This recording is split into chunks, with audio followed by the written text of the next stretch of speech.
Primeiro, a gente discutiu muito aqui sobre a questão do reuniões de conselho deliberativo, suas posições como oposição, sendo que tem um assunto que vira e mexe bate, e nada, eu acho sempre importante a gente perguntar pro autor, pro próprio.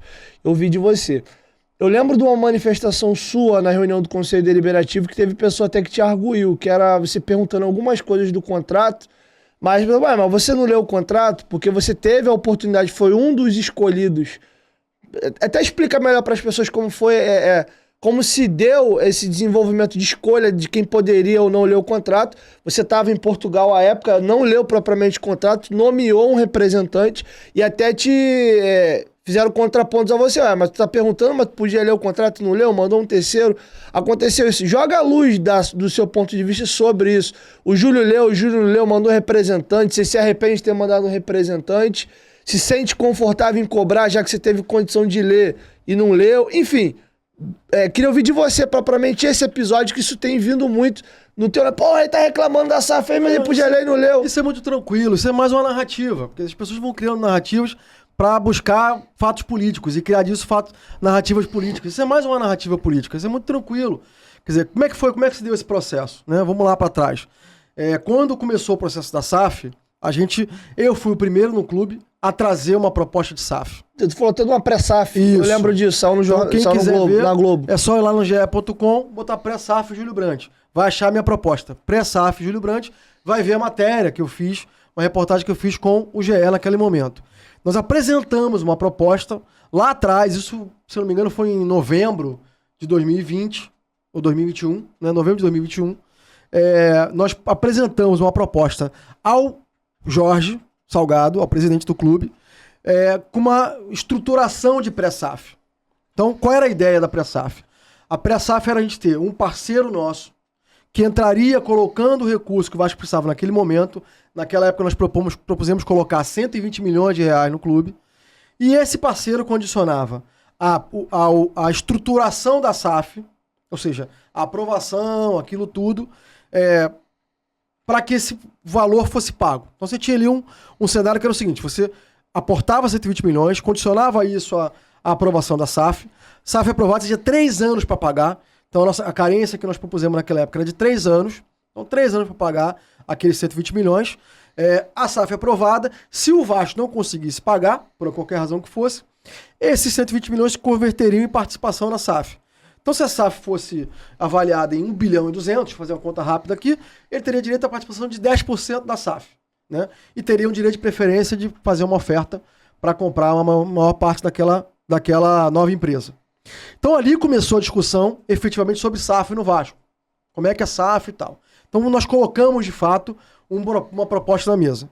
Logo em seguida, estou falando aí de semanas depois, eu fui informado de que o Vasco já tinha uma proposta, ou já tinha algumas propostas em andamento para SAF, de compra da SAF.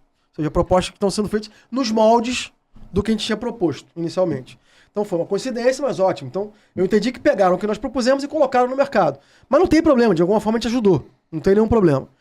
E naquele momento começaram a chegar propostas em tese para o estruturador da operação, que era a KPMG, que era quem estava estruturando essa operação.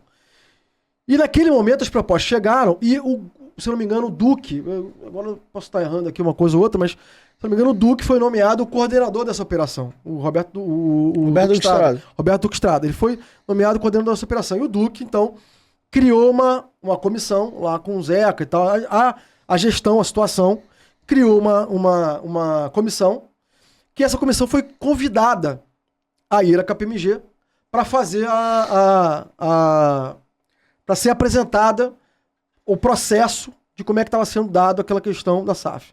E aí foi a primeira vez que nós vimos o que estava acontecendo. E aí um executivo da SAF, que eu não me lembro agora, um executivo da KPMG, que eu não me lembro agora o nome, apresentou lá quantas propostas chegaram, quantas empresas foram contactadas, como é que foi feito, como é que foi colocado no mercado a lâmina de proposta, apresentando a operação do Vasco e tal, e apresentou pra gente esse modelo.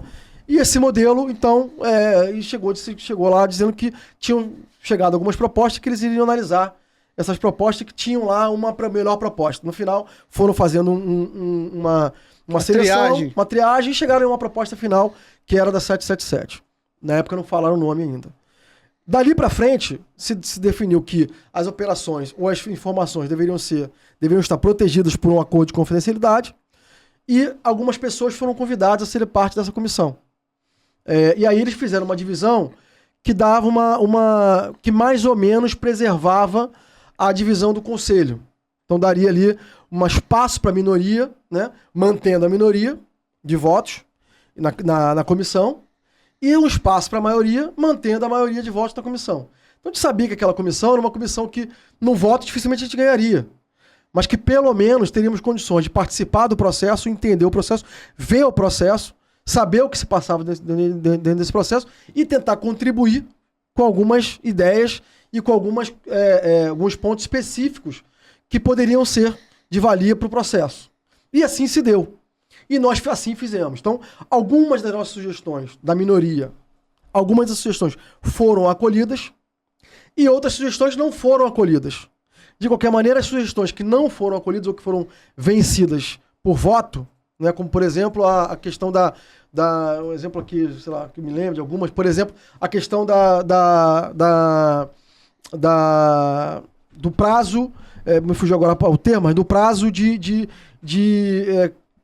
carência que o executivo não podia, tinha que ter entre sair do clube associativo e ir para a SAF. Você tinha ali me fugiu o termo agora, mas você tinha ali um prazo que a pessoa não poderia ser executivo da SAF para evitar conflito de interesse. Nós perdemos essa votação, por exemplo. Dentre outras, mas ficava pelo menos consignado nos documentos que alguns desses pontos foram levantados e que foram pontuados por nós como pontos importantes no processo. E algumas outras foram acolhidas, como, por exemplo, cláusulas de meta desportiva, por exemplo. Nós brigamos por inclusão de cláusulas de meta desportiva e eles aceitaram, por exemplo, cláusulas de meta desportiva que não tinham no início da proposta e que foi aceito depois. Então foi um processo que encaixou muito bem. Ao final disso, veio a elaboração do contrato e a nossa comissão continuou trabalhando. As reuniões eram 100% online. Todas as reuniões eram virtuais. Nós tínhamos reuniões 100% online o tempo inteiro. Eram reuniões de via Zoom, né? E assim as reuniões continuavam. Como é que elas continuavam? Na comissão toda junta, né? E os grupos participavam. Ou seja, tinham as comissões, a comissão toda que se reunia, e eu me reunia com as minhas partes. Nós éramos, se não me engano, 3 ou 4 membros da minoria. E assim continuou o processo, desde o início até o fim. E assim o processo se deu desde o início até o fim, inclusive durante a elaboração do contrato. Então não tem nenhum mistério em relação a isso. Não tem, como o outro dia falaram, arrumou um preposto. Não tem preposto nenhum. A dinâmica da reunião se deu do começo ao fim da mesma forma. Sempre foi a mesma. E todos tinham conhecimento pleno do que estava se colocando, até porque aquilo foi construído de forma ongoing, constante. Não foi uma coisa que chegou de uma hora para outra. Aquilo era um processo contínuo de construção, em que nós algumas vezes perdemos, a maioria, e outras vezes ganhamos. E faz parte do processo democrático.